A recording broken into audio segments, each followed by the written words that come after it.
بسم اللہ الرحمن الرحیم۔ ویورز کیسے ہیں؟ آج کے اس ویلاگ میں ہم بات کریں گے کہ جنرل فیض حمید کے خلاف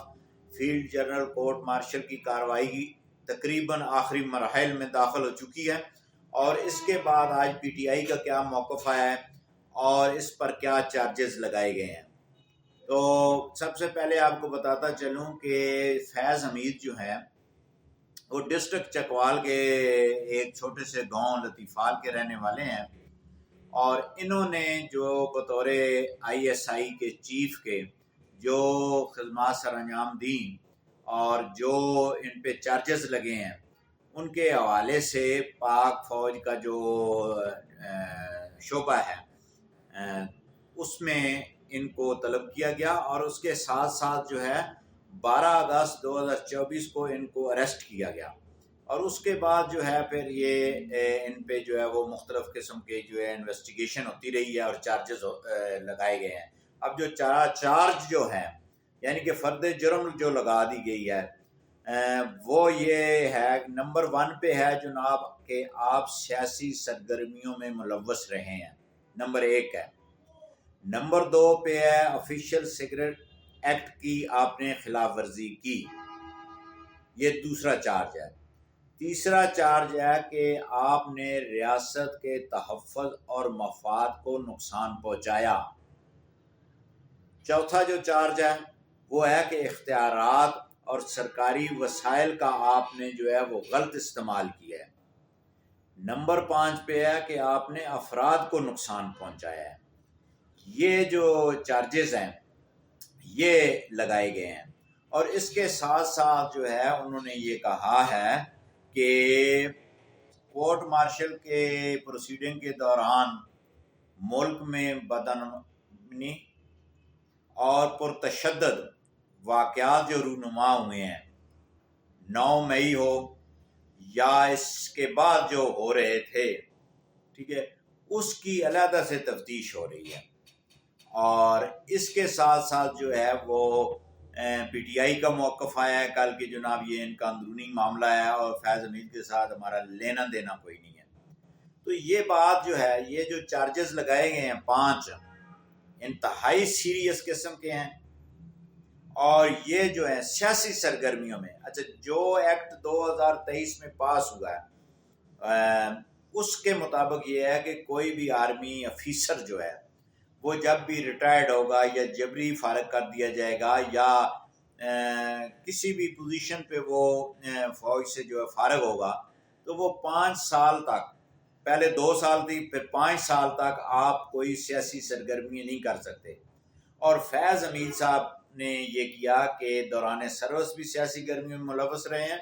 اور اس کے بعد میں بھی جو ہے وہ سیاسی سرگرمیوں میں ملوث رہے ہیں، جس پر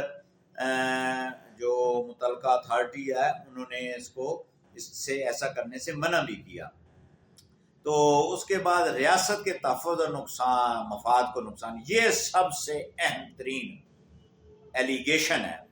کہ ریاست کے تحفظ اور مفاد کو نقصان پہنچایا۔ یہ بہت ہی بڑا چارج ہے۔ میں یہ سمجھتا ہوں سیاسی سرگرمیوں میں ملوث ہونا وہ نہیں ہونا چاہیے، لیکن یہ جو ریاست کے تحفظ اور مفاد کا نقصان جو ہے، یہ مجھے لگتا ہے ایسے ہے کہ یہ فیض حمید کو لے ڈوبے گا، لگتا یہ چارج بہت سیریس چارج ہے۔ اور اختیارات اور سرکاری وسائل کا غلط استعمال، وہ تو ہم جانتے ہیں، میڈیا جانتا ہے، جن کا تعلق ڈسٹرکٹ چکوال سے ہے، کہ کس طرح بے دریغ سرکاری وسائل کو استعمال کیا گیا۔ اور ان کے بھائی ہیں نجف حمید جو پٹواری ہیں، انہوں نے وہاں پر یا چکوال میں وہ ڈی سی اس کی گاڑی کا دروازہ کھولتا تھا، ٹھیک ہے جی، یعنی کہ ڈی سی جو ہے وہ پٹواری سے لو رینک، ریورس رینک میں تھا، کہ پٹواری صاحب جب اترتے تھے گاڑی سے وہ پروٹوکول کے لیے کھڑا ہوتا تھا۔ تو آسمان نے کیسے وہ کیا ہے کہ رنگ بدلے، کیسے کیسے، تو یہ حالات رہے ہیں یہ۔ اور پھر ان کا جو ہے وہ ٹاپ سٹی کا ایلیگیشن جو ہے زمینوں پہ، اس میں بھی نجف حمید کا بڑا نام آتا ہے، کیونکہ محکمہ مال کو جو ہے وہ انہوں نے مال سمجھا، اور پھر وہ سارے معاملات کرتے رہے۔ اچھا یہ جو چارج ہے نا، اچھا رات ٹی وی پہ یہ چل رہا تھا کہ جناب اس کو جو ہے وہ پھر ہائی کورٹ میں اپیل ہو جائے گی، سپریم کورٹ میں بھی ہو جائے گی، ایسی باتیں ہو رہی ہیں۔ جو ایکٹ ہے 1952 کا آرمی ایکٹ، اس میں جو کیٹیگریز دی گئی ہیں، اس سے قبل میں نے ایک ویڈیو بنائی تھی کہ جو کورٹ مارشل کی کتنی عدالتیں ہوتی ہیں، کس سٹیج پہ ہوتی ہیں، وہ تقریباً جو ہے وہ 4 قسم کی ہیں، مختلف جو ہے وہ آفیسر اس کی وہ کرتے ہیں پروسیڈنگ۔ تو فیلڈ جنرل کورٹ مارشل جو ہے، یہ آپ یہ سمجھ لیں کہ یہ سپریم کورٹ ہے آرمی کی، یہ ڈائریکٹ ٹرائل کر رہی ہے۔ ہاں اس سے چھوٹی ہوتی تو پھر ہو سکتا ہے کہ معاملے کو جو ہے وہ تاخیر ہوتی۔ اب فیلڈ جنرل کورٹ مارشل میں جو وہ میجر جنرل صاحب ہوتے ہیں، وہ ٹیم ہوتی ہے ججز کی، وہ سارا وہ پروسیڈ کر رہی ہیں۔ اور پھر یہاں آرمی کے اندر ایک بڑا ہی اچھا نظام ہے کہ جو ملزم ہے اس کو جو ہے جیک برانچ ہوتی ہے، اس میں جو ہے وہ لیگل پرسن یعنی وکیل ہوتے ہیں، لیکن وہ آرمی آفیسر ہوتے ہیں، ان کو جو ہے وہ پرووائڈ کیا جاتا ہے کہ آپ جس وکیل کو، ماہر قانون کو، یعنی کہ جو آرمی کا ہے، آپ نے ہائر کرنا ہے، آپ نے جو انگیج کرنا ہے، وہ اختیار دیتی ہے آرمی ایکٹ۔ اور وہ ہوتا ہے جو ملزم کہتا ہے کہ فلاں جو ہے وہ شخص ہونا چاہیے میرا وکیل، وہی ہوتا ہے۔ تو وہ یہ پروسیڈنگ جو ہو رہی ہیں، یہ 4 جو فائنلائز ہو چکے ہیں، تو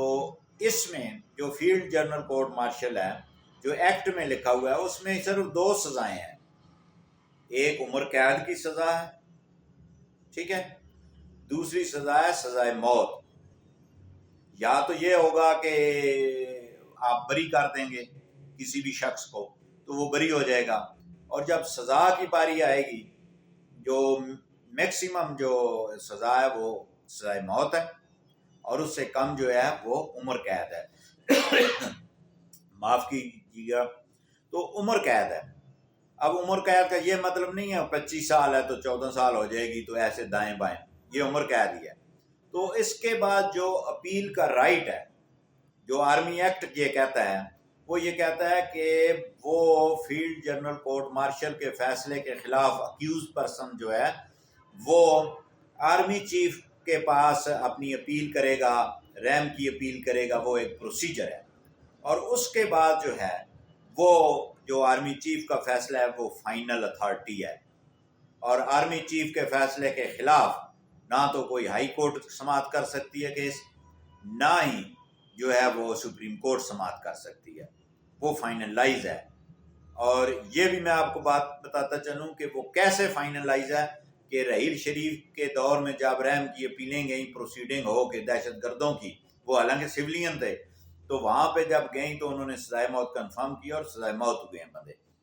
اچھا دوسری طرف جناب جو ایلیگیشن لگایا جا رہا ہے 9 مئی کے حوالے سے، اور اس کے بعد جو ہے وہ جتنے واقعات پی ٹی آئی نے کیے ہیں، یعنی کہ سیاسی عناصر کا جو ہے وہ انہوں نے کہا ہے کہ ہم اس کی علیحدہ سے تفتیش کر رہے ہیں، تو یہ لامحالہ طور پہ 50 سے زائد جو افراد ہیں، جو M P As M N A ہیں، ان کے روابط تھے فیض حمید کے ساتھ، اور وہ سب کے سب پی ٹی آئی کے وہ طلبدار تھے۔ تو ایسی پوزیشن میں اب جو ہے وہ واڈا صاحب نے یہ کہہ دیا ہے کہ اس کے اثرات جو ہیں وہ بانی پی ٹی آئی اور بشرا بی بی پر پڑیں گے، کیونکہ یہ کوارڈینیشن جو ہے وہ چلتی رہی ہے۔ تو فیض حمید کا لگتا یہی ہے کہ آنے والے 2-3 دنوں میں فیصلہ ہو جائے گا، اس کے بعد جو ہے وہ پی ٹی آئی کی طرف یہ باتیں ساری آئیں گی، ایویڈنس ہو سکتا اگر ہوئی تو یہ دونوں شخص بھی اسی کٹہرے میں کھڑے ہوں گے۔ بہت شکریہ۔